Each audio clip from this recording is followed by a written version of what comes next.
those people. And it's our job to figure out who in these stories are those people. The Grinches of Halloween! Happy Apple Picking Day! For our new friends who are wondering why this crazy lady is sitting in a Pikachu costume. Well, it's Halloween.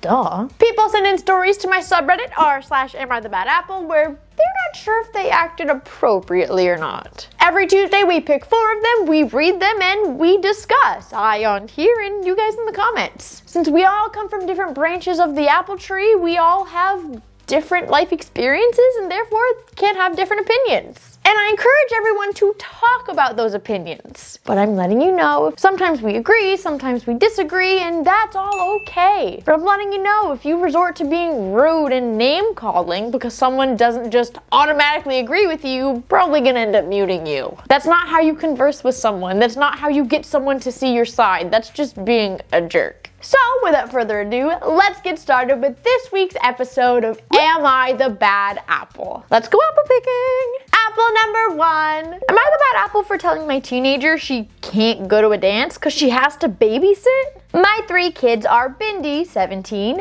Ava, 14, and Fritz, 9. I'll cut right to the problem. My sisters and I are going for an overnight trip later this month. With my older sister's work schedule, the only time we can go for the foreseeable future is the 29th. This has been planned for several weeks. Bindi announced to me this week that her school is doing a Halloween dance on the 29th, and she was so excited to go and started planning her costume. I hated to burst her bubble and tell her she can't go. You see, Fritz is severely autistic, and this makes it a little bit more difficult to leave him with just anybody. The only people who will even take Fritz outside of our household is his grandparents, and they can't watch him that weekend. He does well with Bindi, meaning she's literally my only option. Bindi didn't take it well and asked me, why can't Ava watch him for just a few hours while she's at the dance? Ava's babysat before. What's the big deal now? Well, Ava's having surgery the Monday before that. I mean, nothing major, but she's still not going to be healed up enough to deal with one of her brother's meltdowns by Friday. And I'm not saying he would have a meltdown, but it's always a possibility with him. She can help someone else, but there definitely needs to be someone else in the vicinity, and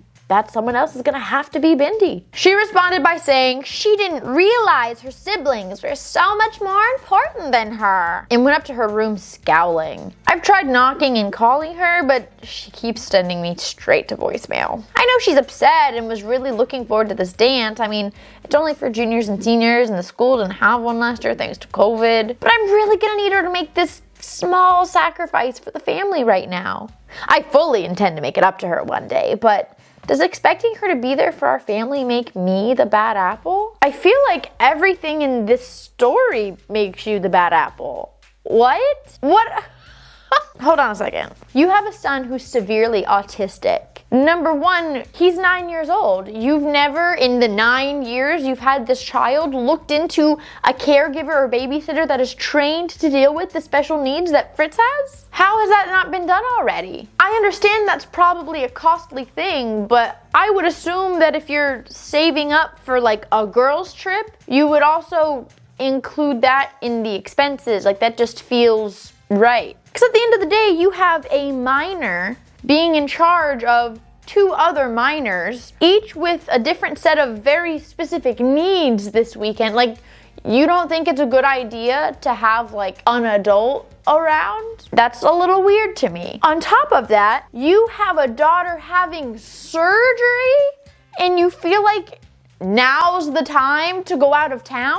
I understand that your sister has a schedule and this is the only date you can go for the foreseeable future. Okay, so you don't go for the foreseeable future because right now your child is having surgery. I don't have kids, we know this. Am I crazy for thinking that? Like, I feel like this is common sense, you know? I mean, parents, you let me know in the comments, like, if I'm way off, but I just feel like just these 2 things alone is very weird that you're still choosing to go out of town. Now, when it comes to the whole dance thing, yeah, if this is like the only time your daughter will ever be able to experience this dance, I personally feel like it's really wrong for you to just expect your 17-year-old to give up this experience and this event with her friends because you want to go on a girls' trip and you want her to care for your 2 other kids who both have an extra set of needs, one from his disability and the other from her surgery. Like, she's not a mom. She's not their mom. She's their sister. I don't like it, you know? This idea that like throwing parental responsibilities onto older children and just like, Oh, you'll be fine. You can miss this. You can miss that. I'll make it up to you eventually.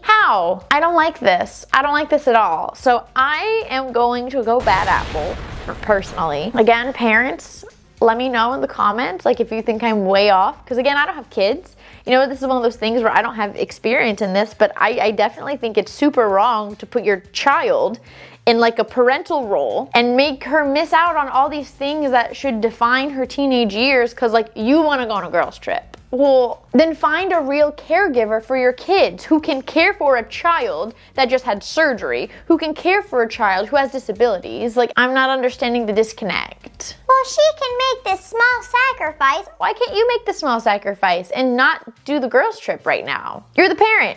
You had the kids. You did the thing.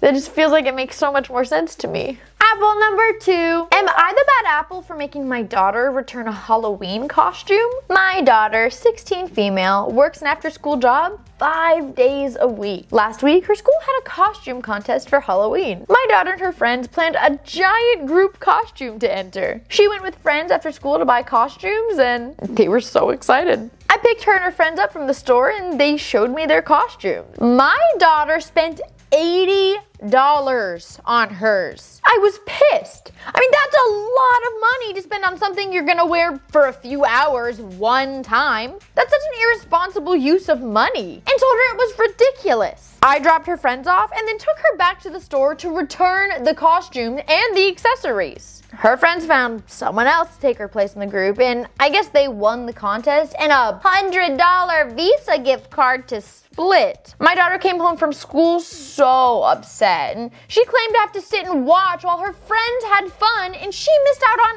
everything. I pointed out to her that after splitting the gift card, it would be way less than what she spent on the costume, and it was only a few hours, but she didn't want to listen to reason. She's so moody about this and has been ignoring me. My ex told me that I made her miss out and that she works so much all the time, she misses out on fun stuff with her friends all the time, and that I could have let her have this. At the end of the day though, I saved her $80. I'm just trying to teach my daughter how to be responsible with money. I mean, she could have gotten a cheap costume, especially since she only would have worn it for a few hours. I don't know though. Was I the bad apple? Yeah. Hold on a second. You told your daughter works 5 days a week at her part-time job. Like she works a lot, right? She makes her own money, and you decided you wanted to pick the fight telling her that she couldn't spend $80 of her own money to make like a core memory with her friends that she already doesn't get to see but 2 days a week? Maybe, if that? Why? Oh, it's irresponsible spending. I feel like that's irresponsible battle picking. Like, you know, when they're like, pick your battles, especially as a parent. Like, I'm not a parent, but I hear that all the time. I feel like that was irresponsible. Well, I think it's a waste of money, so you can't spend yours. That's a terrible lesson to teach. There are things that I spend money on all the time for no other reason than it genuinely just brings me joy. And I think a better lesson would have been to teach her, hey, do you have all these bills that you're supposed to, like, I don't know what kind of bills she has as a 16-year-old, but do you have your needs covered, gas money, whatever? Yeah, okay. But then you have this much extra spending money. You can either save up for this long-term goal, or you can split it up and save half and spend half. This is what you can do with your extra cash. That would be a great, like, financial responsibility lesson, not a, well, I think it's dumb, so you can't spend your money on that. That's just rude and cruel. Like, before, she probably would have remembered this, like, memory as like just this fun small thing. Like, do you remember in high school when we did the costume contest and we won, blah, blah, blah, blah. But now instead, it's gonna be a greater core memory of that time that her mom humiliated her in front of her friends because her mom was sitting there berating her for partaking in this in the car in front of everybody, then took her back, made her miss out on the opportunity, and had her friends replace her in this fun event where she missed out and she didn't get to win and she didn't get to be a part of when she already doesn't get to be a part of. Like, this is something she will remember 100%.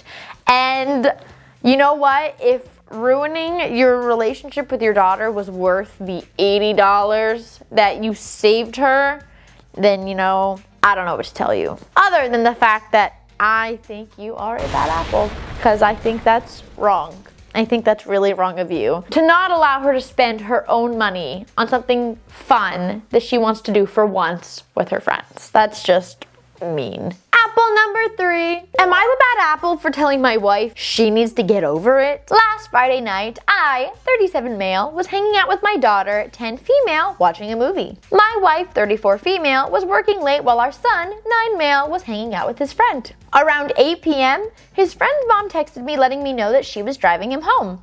I thanked her and let my daughter know that her brother was on his way. She suggested that we play a prank on him in which we jump out and scare him. I thought it would be a funny practical joke, and long story short, she and I ended up putting on scary Halloween masks, dimming the lights, and hid behind the couch. I texted his friend's mom and told her his sister and I were watching a movie and just to send him into the family room downstairs when he got home. Well, sure enough, he came home, came in, and we heard him yell, "Hello," and then come down the stairs. When he got close, we jumped out at him and shouted. Now, here's where I fully admit I messed up. I thought he'd just be startled for a second and then would laugh over the prank. That is not what happened. We ended up frightening him way more than I'd anticipated. He started running off and then ended up having a huge, trembling, crying adrenaline dump for a long time. I felt really bad about it, and so did his sister. His mother came home not long after and ended up sitting with him, hugging him, comforting him. Naturally, she was not amused by my antics, which I understood because, again,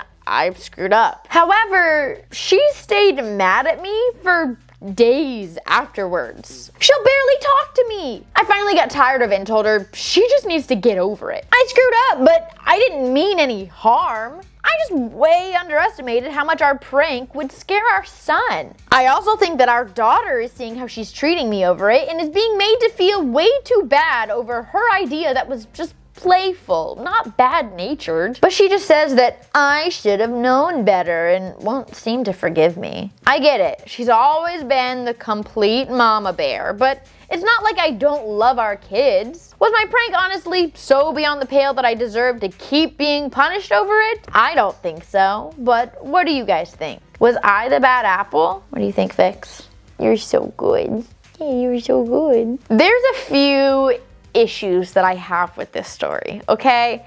First of all, gosh, I don't even know where to begin. You don't know your son enough to know that, like, he would have a panic attack or an anxiety, like that he gets scared easily. You don't know that about your child. Like, you would think you would know, like, do they like scary movies? Do they like the haunted houses? Like, do they like that stuff? Because if they don't, then clearly you would have known better that this was a bad prank. And I'm not saying whether the kid does or doesn't. I'm just saying that, like, I feel like as their dad, you should know your kids a little bit better than that. Like, again, parents, let me know if I'm way off. I'm not a parent, I don't have kids, but I feel like you don't know your kid enough to know that this wasn't gonna be, like, well received. Okay. Second of all, you said that you scared him, he ran away, and then the wife came home and comforted him. Why did you not go comfort him? Like, you scared your kid and you just let him go off and cry in the corner? You didn't go and apologize? Like, I haven't seen anywhere in this story where you said you apologized, you comforted him, you checked in on him. Like, what? Oh, well, I felt bad. Okay, then go, like, tell him that. That's probably, like, one of the biggest issues that your wife is having, that you didn't do that. That is common sense. Oh, well, I messed up. Then, like, admit that. Acknowledge that to more than just your wife. Like, tell your child that you impacted that, you know? I'm not understanding what you don't get about the, like, just telling your wife, oh, I messed up, isn't taking accountability for that, you know? And then another thing is at the end where you're like, It was just a prank, like it wasn't bad-natured. this might be a hot take, this might be like an opinion thing, and a lot of you may not agree with me, but I think pranks that like genuinely disrupt someone's like day are just crappy. I think it's a crappy thing to do. I think that like if you have joy over like, wow, I really upset them, I made them angry, I did XYZ, I really messed with them, I ruined their shirt, I got goo all over the face. Like, I think that's really rude and messed up. Like, I think those things are not funny and not cute. Like, why would you ever want your loved one to be afraid or feel afraid in their own house? Why? Like, I don't get those things. I don't like those things. I'm not a fan. And I think, you know, it's so funny. I was just doing recording a podcast episode with my friend Brenda about bullying and how, you know, there are so many bullies out there that think that what they're doing is funny or cute or blah, blah, blah, blah, and then someone gets hurt and they're like, Well, it was just a joke. no, it wasn't. It wasn't a joke to the other person. That's bullying, okay? That's mean. It's not right. Just because you think something is funny and hilarious, no, it's just a prank, that doesn't mean that the person receiving it is seeing it that way. So for you to say, well, it was just like a well-meaning prank, it wasn't. You genuinely wanted him to be afraid. Like, I would reflect on that a little bit. You thought it would be really funny to watch your, 9-year-old kid be terrified. That brought you joy.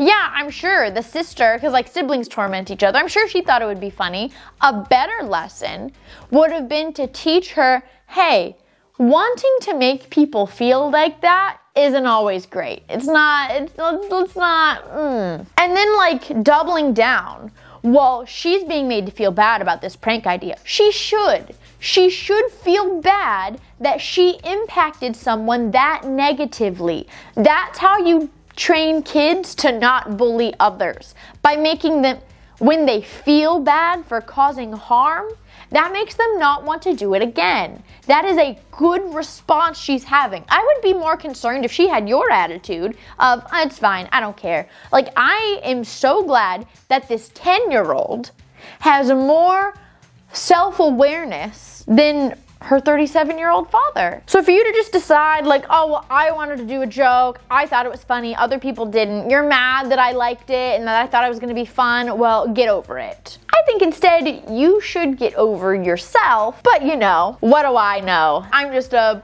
weirdo on the internet in a Pikachu costume with a cat. That's my sidekick. Actually, she likes to say I'm her sidekick, but it is what it is. So I'm going to go bad apple because I especially think his mentality is the kind of parenting that encourages bullies to keep on bullying. And I'm not about that. October's Bullying Awareness Month. We should know better. Like, we're grown adults, okay? We should know better. Bad apple. My goodness, 3 bad apples so far. Like, are we gonna have a whole bad batch on Halloween? Let's see if we get the whole bad batch. Apple number 4. Am I the bad apple for ruining thousands of kids' Halloween? I live in a large neighborhood, about 90 houses. I guess we're what's considered the rich neighborhood. So our neighborhood's always been a hot spot for trick-or-treaters. We used to get about 700, 1,000 kids a year. I've always loved trick-or-treaters. I mean, my kids are teens now, so they don't really go trick-or-treating anymore. But the last few years, it's gotten ridiculous. There's thousands of kids and their parents flooding the street. People with hay in their legs carrying kids around, trampling yards, littering candy wrappers everywhere. And the amount of small children walking around by themselves is appalling. People from the neighboring town of 30,000 people take their kids to my neighborhood for trick-or-treating. I was annoyed, of course, but I didn't really do anything about it until a little while ago. Last year on Halloween, my daughter tripped and broke her arm. We didn't know it was a break at the time, but we wanted to get to the ER and get it checked out. But there were so many people in the neighborhood, we couldn't get out. There were empty cars parked everywhere, lining the streets, parked in people's yards. It was horrible. We had to wait until everyone left about 1 a.m. to go to the hospital. My daughter had to wait in pain for hours. At that point, I was done. I contacted the neighborhood community and we managed to get some folks, cops mostly, and stand at the gate with a list and only let certain people in. Folks that live there, family members, friends. Basically, if you wanted to get into the neighborhood for trick-or-treating, you had to be close to someone in the neighborhood. It was great. There was only about 300 kids in the neighborhood and there was barely any trash. And because of that, we're doing it again this year. I recently told my sister about what I did and she got really angry. When we were kids, we had to trick-or-treat in other neighborhoods too because we lived in a trailer park with no other kids. She told me I was a horrible person for ruining thousands of kids' Halloweens. But honestly, I'm not really too broken up about it. It was a hazard. If there was a fire or an emergency, no one would be able to get help. When I was a kid, there was never any cars lining the roads like that. The residents could still get in and out if they wanted. It was never dangerous. I don't think I'm in the wrong, but I've always respected my sister's opinion, so I just need to know. Was I the bad apple? I think there's gonna be a lot of different opinions on this one, but I think I'm actually going to go good apple. Cause like, it just kind of goes back to this like idea and this rule that I have that like, it's not other people's job to take care of and entertain and spoil your kids, right? I think it's very kind and awesome when neighborhoods and other households and things like that do that and invite kids from other neighborhoods and towns and blah, blah, blah. Because like you said, like when you were a kid, you didn't have that ability because you lived in an area where there was no kids and no trick-or-treating. I think it's great when other people offer those kids those kinds of opportunities. However, I also say things along the lines of some people ruin the fun for everybody. And if people are ruining families' yards, parking their cars in their lawns and yards, littering with candy wrappers, like, first of all, that's just disrespectful, right? Like, these people are buying candy for your kids so that your kids have a nice Halloween. They're doing it for free. They're spending their money on your children's evening. You can't like be respectful of their homes and like not trash them, not block the streets, block people in their, like that's just rude, okay? Like that would definitely, when you take advantage of people's kindness like that, it makes them not want to continue doing said kind things. You know, like that just is kind of common sense to me. If you want people to keep doing nice things, then like appreciate when they do the nice things. So like I'm never gonna label someone as a bad person for not going the extra mile for other people when it hasn't been appreciated. Now when you put the whole idea that like her daughter had a medical emergency and she couldn't get her to the hospital because people were being that like oblivious to the fact that this isn't just your kid's Halloween tour. Like, people live here and have lives and have things going on. Like, I don't blame her at all, personally. You know, she's completely right. Like, what if there was a fire? What if there's a medical emergency? There was a medical emergency and she couldn't go and get help. Like, would an ambulance be able to come? Not if these are all empty parked cars. Like, who knows where the owner of these cars are? So I definitely think that, like, this neighborhood got super out of hand.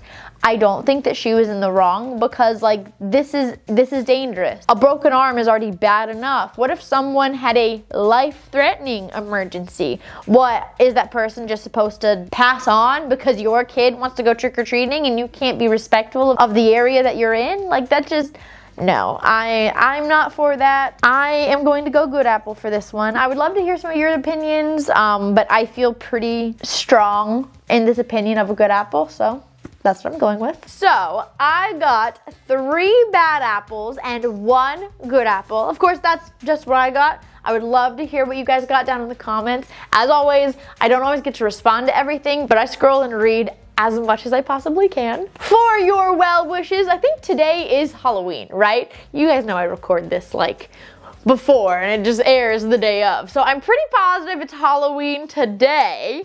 So for your well wishes, I hope you guys have the best Halloween ever. I hope if you're going trick-or-treating, you get lots of candy. If you're watching movies, I hope you have the best time. That's what Avery and I are gonna be doing. If you're passing out candy to the trick-or-treaters, I hope you just have the best time looking at all the costumes. Whatever it is you're doing, I hope you have a spooktacular time. Everyone always asks, we don't usually like pass out candy to kids, mostly because our cats, not Vixie as much, but Milo is really scared of the doorbell. We're gonna put like a bowl out, but I can't do that that to him, you know, just having the doorbell ring all night. As much as I love watching the trick-or-treaters, they're very sweet. We usually just disable our doorbell because his anxiety just can't tolerate it. I even tell people when they come over to my house, like, please don't ring the doorbell. Please just knock or like text me or something. Like, just don't ring the doorbell. And we've tried changing the sound too. Nothing works. I don't know how he just knows it's the doorbell no matter what the sound is. He just does. My poor baby. But if you guys want a chance for one of your stories to be featured on Am I the Bad Apple, you can submit it to my subreddit r/Am I the Bad Apple. I hope you guys have a great day, and I hope to see y'all next week. Bye, my lovelies. Mwah.